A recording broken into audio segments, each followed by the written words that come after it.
இஸ்லாமிய மக்களில் 10,000 பேருக்கு ஒரு டிகிரி ஹோல்டர் இல்லை, BA BSc டிகிரி ஹோல்டர். 50,000 பேருக்கு ஒரு போஸ்ட் கிராஜுவேட் இல்லை. 1 லட்சம் பேருக்கு ஒரு டாக்டர் இல்லை. 10 லட்சம் பேருக்கு ஒரு வக்கீல் இல்லை. 50 லட்சம் பேருக்கு ஒரு IAS இல்லை. ஒரு IPS.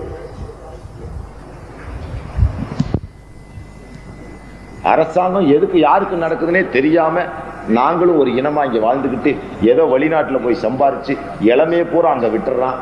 இங்க அவன் கொண்டு வரும்போது மிச்சம் அவனுக்கு ஒரு கைலி, ஒரு லுங்கி, 2 வேஷ்டி, 2 செப்பல், ஒரு சென்ட்டு புட்டி தான் மிஞ்சுது.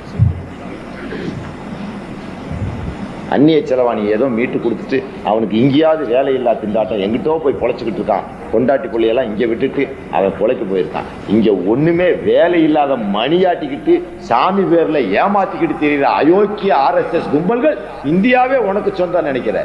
எச்சரிக்கை விடுகிறேன். உங்களுடைய போராட்டங்களை அமைதியான உங்கள் வழியில் நடத்துங்கள். எங்களை பலி கொடுத்துத்தான் அந்த போராட்டம் என்றால் அதன் விளைவு நாடு காடாகத்தான் போகும். அதற்காக நாங்கள் தயங்கிட மாட்டோம்.